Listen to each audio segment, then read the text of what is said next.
नमस्कार, मैं हूं केशव पंडित और आप देख रहे हैं देश का तेजी से बढ़ता है एटीवी न्यूज़ चैनल। आज हम आपको खबर दिखाने जा रहे हैं कानपुर नगर से, जहां आप देख कर के हिल जाएँगे। जो हास्य कलाकार हैं, राजू श्रीवास्तव उनके पड़ोसी हैं और उन पर वहाँ के जो है अधिकारी, मिनिस्टर, मंत्री उनका कोई ध्यान नहीं है और उसी गली में घर है।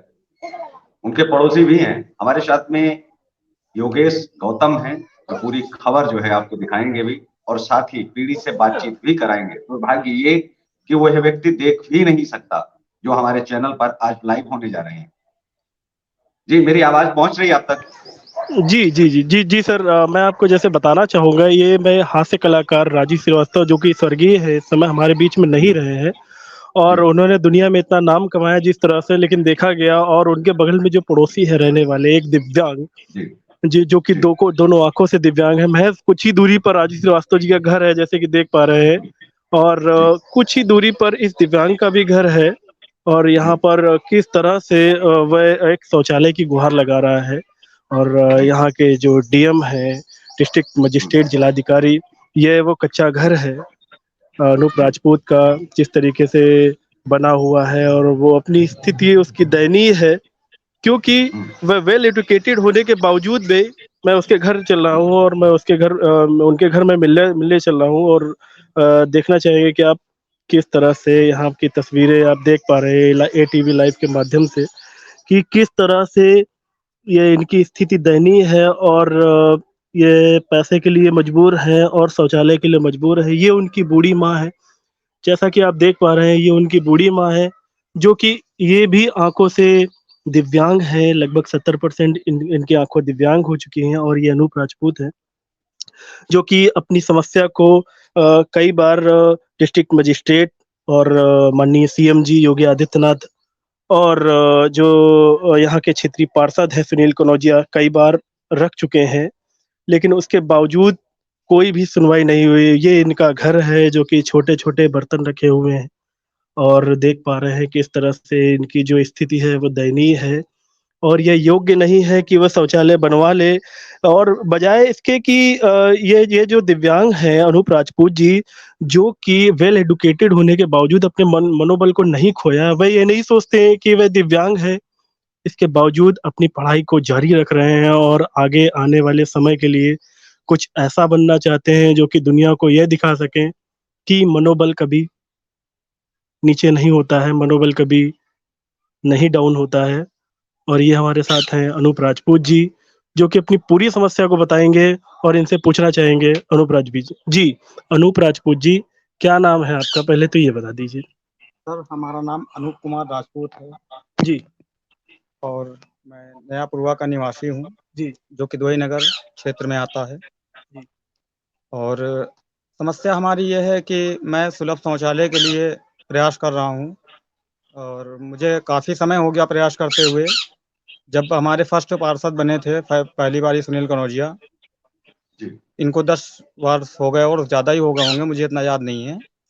लेकिन तब से मैं प्रयास कर रहा हूँ, इनके पास मैंने कई बार एप्लीकेशन दी, इन्होंने मुझसे फॉर्म भरवाया और मुझसे कहा भी कि ठीक है भैया हो जाएगा और नगर निगम की जाँच वगैरह भी हुई लेकिन कुछ नहीं हुआ। तब से मैं उनसे बार-बार कहता आ रहा हूँ, फिर उसके बाद मैंने खुद ही प्रयास करना शुरू किया और डीएम को एप्लीकेशन दी और सीएम ऑफ़िस में मैंने कई बार ऑनलाइन दर्ज कराया। एक बार मैं खुद एप्लीकेशन देकर आया लखनऊ में और फिर भी कुछ नहीं हुआ। अभी मैंने अपने विधायक जी को दिया, फिर पार्षद जी से बोला, 2 बार जाँच हो चुकी, फिर से अभी इसी 2023 में 22 से लेकर 23 में, लेकिन कुछ भी नहीं हो पा रहा है। और मैं चाहता हूँ कि प्रधानमंत्री आवास योजना जैसे मिलती है उसी प्रकार से शौचालय की एक योजना है, घरेलू शौचालय की, वो मुझे प्रोवाइड हो जाए तो काफ़ी महान दया होगी, क्योंकि मैं दोनों आँखों से दिव्यांग हूँ, तो मुझे शौचालय जाने में बड़ी प्रॉब्लम होती है, जो हमारे पास नहीं है। और अगर मेरे पास खुद से पैसा होता तो मैं अपने आप से ही बनवा लेता कैसे भी करके, लेकिन मैं जहाँ भी जाता हूँ तो बस पैसे की ही प्रॉब्लम होती है। और मैं इतना एजुकेटेड हूँ, लेकिन हमारी जो जॉब वगैरह है वो भी बहाल नहीं हो पा रही है, क्योंकि मैंने अभी टीचर ट्रेनिंग कर रखा है। हमारी 2016 में जॉइनिंग होनी थी, वो सीएम के ही माध्यम से रोकी गई है। उस पे केस ओपन हो गया है, वो भी नहीं बहाल हो पा रही, नहीं तो मेरे पास पैसा हो तो मैं अपना सारा काम ऐसे ही कर लूँ। राशन तो मिलता है, लेकिन राशन से मेरा काम नहीं चल पाता है। मैं कैसे खाता हूँ, कभी तो मुझे नमक रोटी खाना पड़ता है, कभी मुझे भूखा भी सोना पड़ता है, क्योंकि राशन ही तो अकेले खा नहीं लूंगा, तेल भी चाहिए, सब्जी भी जी चाहिए, जो मेरे पास प्रोवाइड नहीं हो पाती है। तो वो जी। तो अपनी समस्या है। अगर मेरी जॉब बहाल हो जाए तो भी अच्छा है, लेकिन वो जॉब भी नहीं हो पा रही है। मैं शौचालय के लिए कितनी इतने दिन से पढ़ाई प्रयास कर आपने रहा की हूँ, है? अनूप, कब आपकी से कर पढ़ाई रहा हूँ, कितनी है? लेकिन कोई सुनवाई। आप ये क्वेश्चन है थोड़ा सा, ये लोग जी मुझे कंफ्यूज। एजुकेशन तो हमारी ग्रेजुएशन मैंने क्वालिफाइड कर रखा है, बीटीसी कर रखा है, तथा सीटेट क्वालिफाइड हैं हम। और हमने एमए के लिए फॉर्म भी अप्लाई किया था, लेकिन फिर जब मैंने अपनी स्थिति देखी तो मैंने फिर कुछ नहीं किया। मैंने कहा एक मैं टीचर नहीं बन पा रहा हूँ प्राइमरी लेवल का, तो मैं फिर आगे क्या करूँगा। फिर भी मैंने अभी एसएससी सीजीएल क्वालिफाई किया, और सीजीएल क्वालिफाई करने के बाद मेरे पास पढ़ाई के लिए सामग्री उपलब्ध नहीं हो पाती है। मोबाइल के माध्यम से मैंने पढ़ाई करके सीजीएल क्वालिफाई किया, मेंस देने गए तो अब लो कोर्स उनका था, मुझे पता नहीं था, पहली बार मैंने पेपर दिया था, मुझे स्किल टेस्ट से बाहर कर दिया। मेंस का पेपर तो मेरा करवा लिया, लेकिन कंप्यूटर टाइपिंग के लिए मुझे बाहर कर दिया। अगर मेरे पास लैपटॉप वगैरह होता तो मैं उसकी प्रैक्टिस करके गया होता, मैं अपने आप से टाइप कर लेता। वॉइस कमांड से टाइपिंग करता हूँ मैं, वहाँ पे वॉइस कमांड उन्होंने ओपन नहीं की। मैंने कहा भी कई बार कि सर ओपन कर दीजिए, ओपन कर दीजिए, नहीं किया उन्होंने। तो मैंने सीएम से इसके लिए भी कहा था कि सर मैं अपने आप से तैयारी करता हूँ और पढ़ाई भी करता हूँ, तो मुझे इससे बेनिफिट होगा, मुझे लैपटॉप दे दिया जाए। लेकिन कोई सुनवाई नहीं हुई, जिसको कहे हुए मुझे कम से कम 6-7 वर्ष हो रहे हैं। जी जी। आपकी जो जीवन की शैली है वो कैसे चलती है, मतलब आपका जो जीवन है वो कैसे चल रहा है, किस तरीके से? सर ये जीविका हमारी ऐसे चलती है, देखिए राशन कार्ड बना हुआ है, तो राशन को मान लो गेहूँ चावल मिल जाता है, और हम 2 ही लोग हैं घर में। और आपको मैंने अभी थोड़ी देर पहले बताया कि नमक रोटी कभी खाकर गुजारा हो जाता है, कभी अगर पैसे की व्यवस्था हो गई, तेल वेल आ गया, तो अपना ऐसे नॉर्मल खाना बना लेते हैं। इतने पैसे नहीं हो पाते कि अपना सिलेंडर भरवा लें। उज्ज्वला योजना के तहत गैस सिलेंडर मिला हुआ है, आप देख रहे हैं ये रखा हुआ है ढका हुआ बगल में, लेकिन ये पूरा खाली है। गत 6 महीनों से 6 से 7-8 महीने हो गए सर, हम इसे भरवा नहीं पा रहे हैं, जी क्योंकि जी हमारे पास उतना पैसा नहीं हो पा रहा है। ये चूल्हा बगल में बना रखा है, मम्मी कंडे पात लेती हैं, उससे जी। कच्चा पक्का बना। तस्वीरों के माध्यम से चूल्हा दिखाना चाहेंगे, जो कि माता जी है वो किस तरह से इस चूल्हे में खाना बनाने के लिए मजबूर है, और इनका जो छोटे छोटे डिब्बे थे जिनमें नमक और तेल भरा हुआ है वह भी मौके पर मौजूद है, और ये कंडा भी मौजूद है, और यह लकड़ी भी मौजूद है कि किस तरह से इन ईंधनों के द्वारा खाना बनाने को मजबूर है। यह वो अनूप दिव्यांग का घर है, जो कि जी बहुत ही वित्तविहीन है, वित्त वित्त सहायता भी नहीं मिल पा रही इन्हें। यह वो सिलेंडर है जो कि सीएम योगी आदित्यनाथ जी के द्वारा उज्ज्वला योजना के तहत इन्हें दिया गया था, लेकिन हम्म। यह भरवाने को मजबूर है, क्योंकि जैसा कि अनूप ने बताया कि पैसा बहुत जरूरी है लाइफ को चलाने के लिए, जिंदगी को बढ़ाने अनु, के मैं लिए। चाहता हूं कि योगेश जी, मैं चाहता हूं कि आप अनूप के माध्यम से आप इस पार्षद को फोन भी कर पाए। कम से कम मैं आज ये सुनाना चाहता हूं देश के लोगों को कि ऐसी स्थिति देख करके क्या गुस्सा नहीं आता है? क्या लोगों के मन में जो है ये नहीं आता है कि ऐसे पार्षदों को जो वादा तो कर देते हैं, ऐसे नेताओं को फूलों की माला नहीं जूतों की माला जरूरत है, और एक खुल करके वो इसलिए कि उनको खुद 4 बार दौड़ना चाहिए, उनके पास हमें 4 बार दौड़ना पड़ता है। और खास करके ऐसे लोगों के लिए जो अपना हक मांग रहे हैं, ये उनका हक है और नेताओं का काम है उनको दिलाना। मैं चाहता हूं कि पार्षद जी को भी सुनवाया जाए इस पर, क्योंकि ऐसे नेता इस देश के लिए बहुत ही खतरनाक हैं, आतंकवादियों से ज्यादा।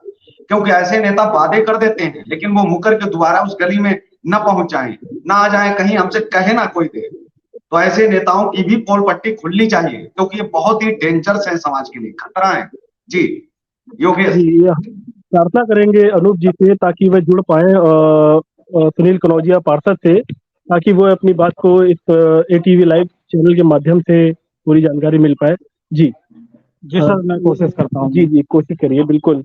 अभी ये जा जी रहे हैं और अपने मोबाइल से वॉइस कमांड के द्वारा पार्षद जी से एक बार जुड़ने की कोशिश कर रहे हैं, ये वॉइस कमांड से अपने मोबाइल को चलाते हैं। देखिए किस तरह से मोबाइल को भी ओपन करेंगे। जी जी, ये वॉइस कमांड से सारी चीजें बनती हैं। जी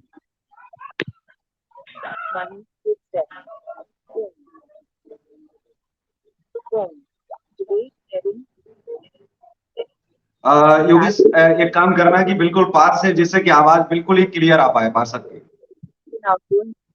Contacts selected.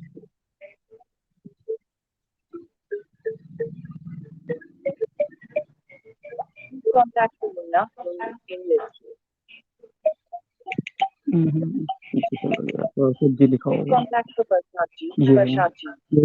Showing जी item. ये देखिए सर, पार्षद जी का नंबर मिल गया, मैं इससे कॉल करने की कोशिश करता हूँ। जी देख पा रहे हैं ऐसे चतुर और चालाक दिव्यांग जो कि जिनका मनोबल इतना बढ़ा हुआ है और किस तरह से ये कॉल कर रहे हैं, जो कि एक ऐसे पर्सन होते हैं जिनको आंखों देखने के लिए होती है लेकिन उसके बावजूद वह नहीं चला पाते हैं फोन, लेकिन यह वो पर्सन है जिसने अपना मनोबल नहीं खोया है। और देखिए किस तरह से इस डिवाइस का यूज कर रहे हैं ये अनूप जी। जी कॉल लग गया है और शायद है कि इस माध्यम से, टीवी चैनल के माध्यम से इस बात को पूरा देश सुनेगा। जी जी, अभी तक आवाज से तमाम सारी बातें जो है करें। जी जैसा कि देख पा रहे हैं आप, पार्षद जी ने अनूप को फोन नहीं उठाया। एक बड़ी और आप देख पा रहे हैं कि पार्षद जी ने इनका फोन नहीं एक बार उठाया फिर है। आप ट्राई करें, मैं चाहता हूं कि आप एक बार फिर इसको ट्राई करें, 2 से 3 बार। जी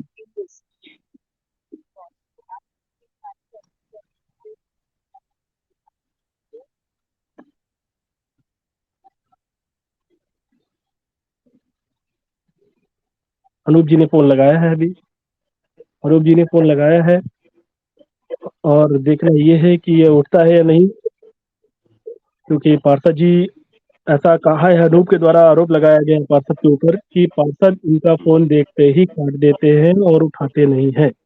ऐसा अनूप के द्वारा आरोप लगा है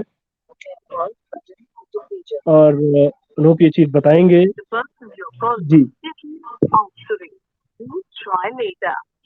आप जिस व्यक्ति को कॉल कर रहे हैं वो उत्तर नहीं दे रहा है, कृपया समय पर प्रयास करें। जी देख पा रहे हैं ये कॉल नहीं उठ पा रहा लेकिन जो है। वहाँ विधायक हैं, उनसे भी क्या संपर्क करने की कोशिश की, या जो नगर पंचायत के और भी सदस्य हैं, क्या उनसे कहने की कभी कोशिश की, अपील की? जी नहीं तो मैंने मेरे पास विधायक जी का नंबर तो नहीं है, लेकिन मैंने विधायक जी से संपर्क किया 2-3 बार, तो वहाँ से उत्तर ये मिलता है, उनके एक सिक्योरिटी गार्ड है, कोई पता नहीं कौन है, वो बोलते हैं भैया मेरे पास क्यों आ रहे हो, जिसको आपने वोट दिया उससे आप कहो जाकर। तो मैंने कहा विधायक जी से बात करा आपके जो दो। आसपास के जो पड़ोसी हैं, क्या वो कभी सहायता के लिए आगे नहीं आते कि आपकी मदद जो है कर दी जाए थोड़ी सी? नहीं सर, पड़ोसी तो हमारे इतनी सहायता नहीं करते कभी। हाँ ये है कि उनके लड़के अगर होते हैं तो लेकर हम चले जाते हैं, कभी जो खाली होता है कोई व्यक्ति, तो उनके माध्यम से उनके हम चले जाते हैं विधायक जी के यहाँ। और नहीं तो एक विधायक जी के यहाँ जाते हैं जो लड़के यहाँ अपना मतलब जैसे छोटे छोटे नेता टाइप के होते हैं, तो उनके माध्यम से भी मैंने एप्लीकेशन भिजवाई और उनके माध्यम से भी मैं रोज कहता रहता हूँ हमेशा जब भी मिलते हैं वो लोग। कभी कोई सामाजिक संगठन नहीं आया? क्योंकि उत्तर प्रदेश में तो बहुत सारे एनजीओ हैं, बहुत सारे पत्रकार हैं, कभी उन्होंने आपको प्रमुखता से छापने की कोशिश नहीं की, आपको दिखाने की कोशिश नहीं की कि आप जो है दर दर भटक रहे हैं, इतनी काबिलियत रखते हैं, इसके बावजूद भी उन पत्रकारों ने? जी नहीं सर, ऐसी मुझे कभी कोई हेल्प नहीं मिलती, लेकिन ये भैया है, इनका मैं बहुत धन्यवाद अदा करूंगा कि जब जी से इन्होंने मेरी समस्या को सुना है तब से हमारी बहुत हेल्प कर रहे हैं। और मुझे बहुत उम्मीद है कि अभी भी हमारे पर बहुत सारे हमारे ऐसे भाई लोग हैं जो निःशुल्क लोगों जी की सेवा करते हैं, ऐसे वो करते हैं, तो हमें बहुत ही मतलब हर्ष हो रहा है कि कम से कम अभी जी हमारी आवाज़ कोई सुनने वाला है। इससे पहले तो मुझे कोई व्यक्ति नहीं बिल्कुल, मिला। इस मुद्दे को उठाएंगे भी और आगे ले जाएंगे और फिर चलाएंगे इसको। ऐसा नहीं है, सर सवाल जो है अगली बार भाजपा के नेता भी इसमें जुड़ेंगे, वो भी जवाब देंगे और जो भी संबंधित अधिकारी हैं वो भी आएंगे। कोशिश हमारी यही रहेगी कि बाकी के एनजीओ आपको और आपकी आवाज को आगे जो है उठाएं और ले जाएं। वो बात भी, संवाद भी जो है अपना मुख्यमंत्री से करें और आपके लिए वो जो भी कर सके वो करें, ऐसा मेरा अनुरोध भी उनसे रहेगा। और अगर एनजीओ तक ये चीज जाती है, ये वीडियो जाता है, तो इनका नंबर भी साथ में संलग्न रहेगा, जिसे आप देख सकते हैं और आप उस पर जो है जाकर के अनूप राजपूत जी से संपर्क कर सकते हैं। और अगर आप चाहते हैं, आपके दिल में जरा सी भी मानव भावना है और आप कार्य करना चाहते हैं और आप न्याय दिलाना चाहते हैं, तो आपको आना होगा। मैं देश के तमाम संगठनों को आमंत्रित करता हूं कि वो कानपुर के इस इलाके में जाएं, जहां राजू श्रीवास्तव जैसे महान कलाकार के पड़ोसी होकर के ऐसी चीजों के लिए भटक रहे हैं। कहते हैं कि ये गली तक में विकास नहीं हो पाया है। आप देख सकते हैं, ये कहने की बातें नहीं है, ये आप ठीक वैसे ही आप समझ सकते हैं, जहां से बहुत कुछ करना चाहिए था, उठाना चाहिए था। और ऐसे लोगों को, लेकिन दिए तले अंधेरा, लोगों को दीपक के आसपास जो अंधेरा होता है वो कभी दिखता नहीं है, भले ही आसपास पूरी दुनिया वो प्रकाशमय हो जाए।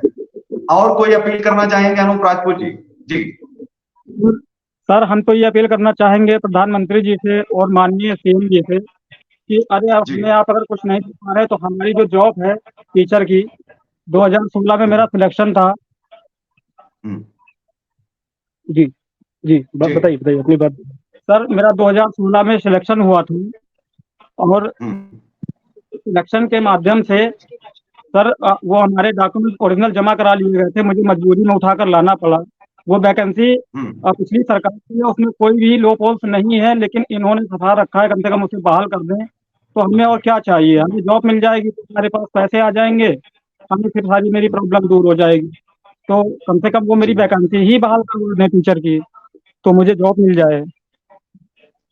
जी जी बिल्कुल, और मेरी कुछ भी कहना। यही अपील और मेरा निवेदन रहेगा कि इस पर जो है कार्यवाही भी हो और जो पार्टियां हैं वो भी जो है, क्योंकि एक काबिल व्यक्ति दर दर भटक रहा है, अगर आप उसको उसका हक दे दे तो उसको जरूरत ही नहीं है आपकी भीख की। आप उसे भीख नहीं, उसका हक दें, जिसके लिए आप जो है वचनबद्ध हैं।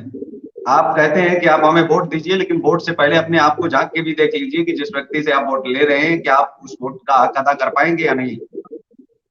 इसी के साथ ही इस कार्यक्रम में बस इतना ही, हमें दीजिए इजाजत, नमस्कार। लेकिन ये वीडियो उन लोगों तक जरूर पहुंचे, और फिर से मैं कहता हूं कि सिर्फ उन्हीं नेताओं को चुनिए जो फूलों की माला के लायक हों। और फिर पूरी जिम्मेदारी से कहता हूं कि संविधान में कहीं नहीं लिखा है कि अगर नेता अच्छा काम करता है तो सिर्फ फूलों की माला पहनाई जाए। अगर वो खराब काम करता है तो बाकायदा उसे वैसे ही जूतों की माला भी पहनाई जानी चाहिए। अगर वो आपके गली मोहल्ले में घुसता है और वोट मांगता है, जो अपनी जिम्मेदारी भूल करके 5 साल के बाद आता है, तो गुस्सा तो आना चाहिए, जो आप में दिखना चाहिए, जो आपको लगना चाहिए कि हमें हक के लिए लड़ना होगा, आगे आना होगा। योगेश, कुछ आप कहेंगे? जो वहां उनकी माताश्री हैं, क्या वो भी बात करना चाहेंगी? क्या वो बताना बिल्कुल चाहेंगे सर, कुछ अपनी फैमिली के बारे में, अपनी तकलीफों के बारे में? जी लोग वहाँ हैं जो जिनसे मैं जानना चाहूंगा कि कितने वर्ष हो गए हैं जिसके बाद ये शौचालय की मांग की है। लगभग कितने वर्ष पहले से माता जी आपने शौचालय की मांग की है? काफी दिन हो गए। अच्छा, तो माता जी क्या मतलब आपको कोई कोई आश्वासन दिया गया है किसी अधिकारी के द्वारा, संबंधित अधिकारी के द्वारा? कह रहे हैं कि आपका काम हो जाएगा, हो जाएगा। अच्छा, तो अच्छा, ये जो सिलेंडर आपको दिया गया है उज्ज्वला योजना के तहत, तो क्या आप इसे भरवाकर यूज नहीं करते? अब क्या करें, मजबूरी है, पैसा है नहीं तो कैसे भरो। अच्छा, तो आपका जीवन कैसे चलता है? अब कैसे चल रहा, अब क्या बताएं। अभी तक का तो चने वने छीन लेते थे, तो भी नहीं ना। अच्छा, तो अभी आप क्या मांग करेंगे एटीवी चैनल के माध्यम से, क्या मांग करना चाहते हैं? अब क्या हम बताएं, हम पैसा नहीं है तो हम कुछ नहीं मांग करते हैं। तो शौचालय की मांग की जो शौचालय बेटे के देखो दिखाई नहीं पड़ता है, हमको भी मतलब दिखता है मगर उतना नहीं दिखता है। तो हम ये कह रहे हैं कि शौचालय बन जाए यहाँ पे मेरे दरवाजे घर में। जी, जैसा कि देख पा रहे हैं, यह वो एरिया है जहाँ पर ये शौचालय की मांग कर रहे हैं कि मैं इस एरिया को दे दूंगी, बस मुझे कोई भी एक शौचालय बनवा दे। कोई भी संस्थान हो या कोई एक मददगार व्यक्ति हो जो कि इनकी हेल्प कर दे। जो कि देख पा रहे हैं सर, ये खुला हुआ है पूरा मकान, और यहाँ पर बंद भी नहीं है, ताकि कोई भी चोर घुसना चाहे तो घुस सकता है, क्योंकि ये माता और बेटे हैं। जिन्हें दिखने में काफी परेशानियां होती हैं। और माता जी, एटीवी चैनल के माध्यम से कुछ कहना चाहेंगे आप? जॉब के लिए बोल रहे हैं। क्या हम बताएं, अब आज कितने दिन हो रहे हैं, एक एक पैसा की समझ लो, बस वही नमक रोटी बना लो खा लो, चाय भी बनाओ, पैसा हो तो बनाओ, नहीं तो नहीं। अच्छा, चाय बनाने के लिए परेशान है आपकी, मतलब चाय बनाने के लिए पैसा नहीं है आपके पास। तो आपके जो नजदीकी पार्षद जी हैं, तो क्या उन्होंने कोई मदद की है आपकी अभी तक? कुछ नहीं, आपकी कोई मदद नहीं की? कोई मदद नहीं। आपने ये गुहार लगाई थी उनसे इस बात की? अब जब फोन करो वो जब आते नहीं तो क्या हम बात करें। अच्छा, अभी तक आपके पास आए नहीं है। नहीं, अच्छा, तो क्या लगता है आपको, कहाँ पर ये ढील दी जा रही है जिसके कारण आपके यहाँ शौचालय नहीं बन पा रहा है? अब हम क्या बताएं। जी, जैसा कि देख पा रहे थे, ये अनूप की माँ है और लेकिन योगेश जो सर, ये मोहिनी शौचालय के साथ साथ इनको तो आवास भी मिल जाना चाहिए था। ये भी तो सवाल उठता है कि जी वहां के जी अधिकारी अगर चाहते तो इनके लिए बहुत सारी सुविधाएं जो है कर सकते थे। जो टैक्स का पैसा जो है वो गरीबों के लिए ही तो है, गरीबों की मदद के लिए ही तो है। अगर पन्नी तान के लोग रह रहे हैं, कल को उनकी माताजी इतनी वृद्ध हो चुकी हैं, तो ऐसे में जो है सरकारी अधिकारियों को, और जो हिंदू राष्ट्र बनाना चाह रहे हैं ऐसे तथाकथित कुछ लोग, जो मैं तो ये कहूंगा कि सड़क छाप जैसी जो भूमिका निभाते हैं इसको बंद कर दीजिए। पहले हिंदू राष्ट्र का गुणगान बाद में आप कीजिए, पहले आप इन घरों को तो आप बना लीजिए, इनको तो सुरक्षित कर लीजिए, उन हिंदुओं को संरक्षण दे दीजिए। हिंदू राष्ट्र लगने से कोई हिंदू राष्ट्र नहीं हो जाएगा, इतना आप ध्यान रखिए। क्योंकि हिंदू राष्ट्र बने या ना बने, लेकिन गरीबों को इंसाफ मिलना चाहिए, इस पर कितनी पहल होती है। और वो वर्षों से उस तकलीफ से गुजर रहे हैं। हिंदू राष्ट्र उनके लिए क्या है? कुछ नहीं है। हिंदू राष्ट्र बन जाएगा, उनकी तकलीफें दूर हो जाएंगी क्या? वो वैसी की वैसी रहेंगी। अनूप, अनूप जी। आप जी कैसे अनूप देखते जी। हैं हिंदू राष्ट्र को? जब बात हिंदू राष्ट्र की होती है और ऐसे में आप ऐसी तकलीफ में गुजर रहे हैं और आप जैसे हजारों लोग इस देश में, क्या हिंदू राष्ट्र बनने से आप लोगों की तकलीफें दूर हो जाएंगी? सर देखिए, हम तो ये चाहते हैं कि देखिए, सबसे पहली बात तो हिंदू कहने से कोई व्यक्ति हिंदू नहीं होता है। उसके अंदर सबसे पहले पहली बात ये है कि उसको उसके अंदर ये मानवता होनी चाहिए। सबसे बड़ा जी हिंदू वो है। अब ऐसा नहीं है कि हमने कह दिया तो हिंदू है, आप हिंदू कह रहे हैं, चलिए ठीक है, जो भी आप कर रहे हैं, लेकिन कम से कम गरीबों की और लोगों की सहायता तो करें। जी लेकिन तो बस हम हिंदू हैं और हिंदू राष्ट्र बन रहा है। हिंदू राष्ट्र कैसा हिंदू राष्ट्र बन रहा है? जी, अनूप बिल्कुल। जी, आप सवाल तो आवाज आपका जायज है कि जब हमारे जैसे लोग हैं इस देश के अंदर हजारों लाखों, जिनको सुना जाना चाहिए, सबसे पहले उनकी तकलीफें सुनी जानी चाहिए, उनकी समस्याओं का निदान करना चाहिए। आप हिंदू राष्ट्र बनाइए, किसने रोका है? लेकिन उसके पहले मुझे लगता है कि ये सिर्फ केवल खोखली चीजें हैं, और ये सिर्फ केवल किसी देश के नाम बदलने से, किसी देश को कुछ घोषित कर देने से आप क्या साबित करना चाहते हैं? इन तकलीफों से सामना करिए, जूझिए, अपने नेताओं को सबक सिखाइए। और जब तक नेताओं पर कार्रवाई नहीं होगी, झूठे वादे करने वाले जब खुद झूठ बोलोगे तो आपके छोटे नेता बोलेंगे, उनसे वाले छोटे बहुत बड़े झूठे होंगे, तो ऐसे नेताओं पर भी कार्रवाई हो। और ऐसे नेताओं को जनता भी सबक सिखाने के लिए सड़क पर उसको उतरना चाहिए। याद रखना चाहिए कि कौन सा नेता हमारे काम कर रहा है। हालांकि कोई काम नहीं करता है, लेकिन फिर भी हमें देखना चाहिए कि जो अच्छे लोग हैं, जो ठीक लोग हैं, उनके सपोर्ट में हमें उतरना चाहिए। कोई भी भाजपा कांग्रेस नहीं करना चाहिए, ना आम आदमी पार्टी। अगर आम आदमी पार्टी कहीं पर अच्छा काम करे तो मुझे लगता है कि आम आदमी पार्टी को वोट लोगों को देना चाहिए, उनके प्रत्याशी को जिताना चाहिए। जहाँ कांग्रेस अच्छा प्रदर्शन कर रही है, काम कर रही है गरीबों के लिए, वहां कांग्रेस आनी चाहिए। और जहां भाजपा कर रही है वहां भाजपा आनी चाहिए। लेकिन सिर्फ केवल अगर किसी हिंदुत्व के नाम पर, हिंदू के नाम पर अगर वोट, गरीबी के नाम पर भी वोट मांगिए, गरीबों के नाम से वोट दे दो, मैं गरीबी हटा दूंगा, कभी तो बोलो। तो ऐसे नेताओं को भी जो है आना चाहिए। और अनूप ने बहुत सही बात कही, हमें हमारा हक चाहिए, किसी की भीख नहीं चाहिए। हमें हमारा हक दे दो, हमारी नौकरी दे दो, हम अपना जो है अपने आप कर लेंगे।